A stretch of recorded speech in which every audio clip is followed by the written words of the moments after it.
नमस्कार, day to day news Bharat में मैं साक्षी चौहान आपका स्वागत करती हूं। चलिए बात कर लेते हैं खबर की। पश्चिम बंगाल की राजनीति में इस समय जबरदस्त हलचल देखने को मिल रही है। पूर्व मंत्री और टीएमसी के वरिष्ठ नेता सुरजीत बोस को ईडी यानी प्रवर्तन निदेशालय ने नगर निगम भर्ती घोटाले में गिरफ्तार कर लिया है। इस गिरफ्तारी ने बंगाल की राजनीति में एक नया तूफान खड़ा कर दिया है। बताया जा रहा है कि सोमवार सुबह करीब 10:30 बजे सुजीत बोस अपने बेटे समुद्र बोस के साथ कोलकाता स्थित ईडी दफ्तर पहुंचे थे। शुरुआत में इसे सिर्फ पूछताछ माना जा रहा था, लेकिन जैसे जैसे घंटे बीत गए मामला गंभीर होता चला गया। करीब 10 घंटे तक चली लंबी पूछताछ के बाद देर रात ईडी ने उन्हें गिरफ्तार कर लिया। अब आपको समझाते हैं कि आखिर ये पूरा मामला क्या है। ईडी और सीबीआई की जांच के मुताबिक 2014 और 2018 के बीच साउथ दमदम नगर निगम में बड़े पैमाने पर अवैध भर्तियां हुई थी।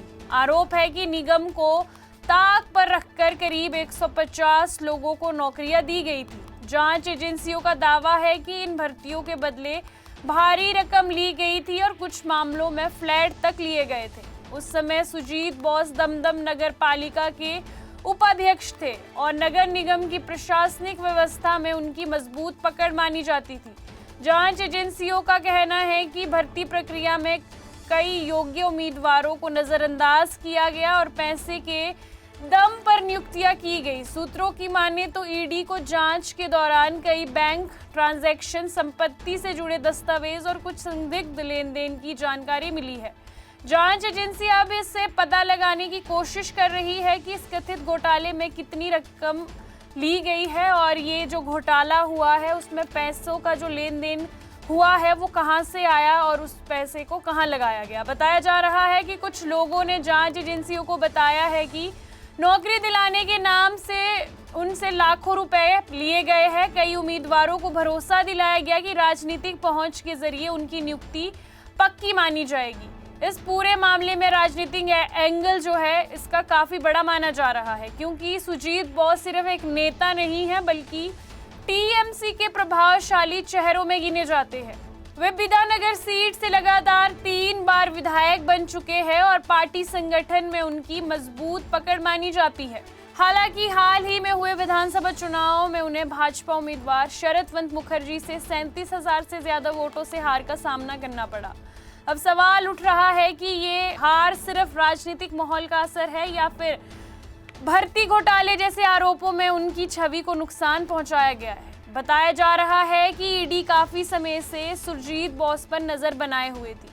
चुनाव प्रचार के दौरान भी उन्हें कई नोटिस भेजे गए थे। 6 अप्रैल को भी ईडी ने उन्हें नोटिस जारी किया था, लेकिन उस समय उन्होंने चुनाव प्रचार में व्यस्त होने का हवाला देते हुए कोलकाता माननीय हाई कोर्ट से राहत की मांग की। माननीय हाई कोर्ट में दर्ज याचिका में उन्होंने कहा कि चुनाव के दौरान पूछताछ से प्रभावित और उनका जो प्रचार रहेगा चुनाव में वो प्रभावित हो सकता है। हालांकि चुनाव खत्म होने के बाद उन्होंने ईडी के सामने पेश होने की बात कही थी। इसके बाद 1 मई को वे पहली बार सीजीओ कॉम्प्लेक्स स्थित ईडी कार्यालय पहुंचे, जहां उन्हें कई घंटों तक बिठाया गया और उसके बाद उनसे कई घंटों तक पूछताछ की गई।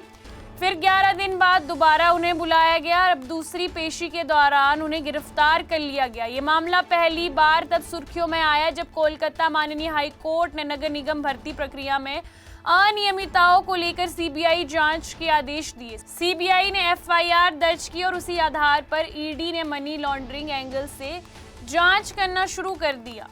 जनवरी 2024 और अक्टूबर 2025 में भी ईडी ने सुजीत बोस और उससे जुड़े कई ठिकानों पर छापेमारी की थी। उन छापेमारी में कई अहम दस्तावेज और डिजिटल सबूतों के मिलने का दावा भी किया है और उसकी पुष्टि भी की है।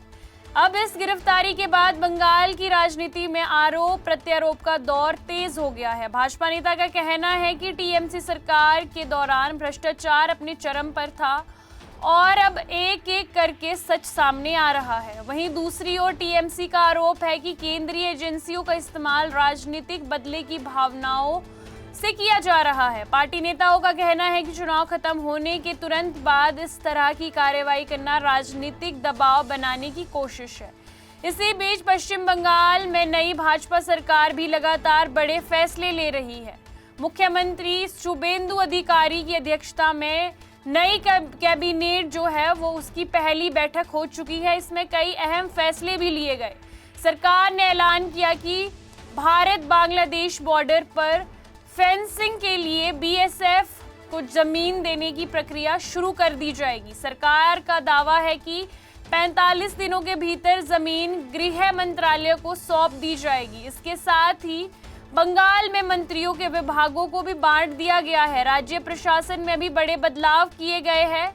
एसआईआर प्रक्रिया करने वाले अधिकारी मनोज अग्रवाल को नया चीफ सेक्रेटरी नियुक्त किया गया है, जबकि रिटायर आईएएस अधिकारी को मुख्यमंत्री का सलाहकार बनाया गया है। उधर टीएमसी ने विधानसभा चुनाव के 31 सीटों के नतीजों को लेकर माननीय सुप्रीम कोर्ट में याचिका दर्ज की। पार्टी का दावा है कि जिन सीटों पर हार हुई है वहां जीत का अंतर एसआईआर प्रक्रिया में हटाए गए वोटर्स से कम था। माननीय सुप्रीम कोर्ट ने इस मामले में नई याचिका दर्ज करने की अनुमति दी है। यानी एक तरफ ईडी की कार्रवाई, दूसरी तरफ नई सरकार के फैसले और तीसरी तरफ चुनाव नतीजों को लेकर कानूनी लड़ाई।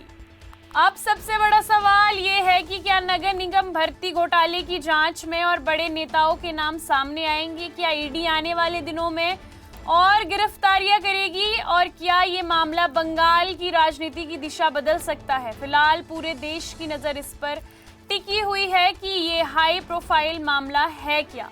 आपको बता दें कि day to day news Bharat निष्पक्ष तरीके से पत्रकारिता करता है। हमारा कोई भी रिपोर्टर फील्ड में किसी से कोई उपहार या विज्ञापन स्वीकार नहीं करता और ना ही किसी को ब्लैकमेल करता।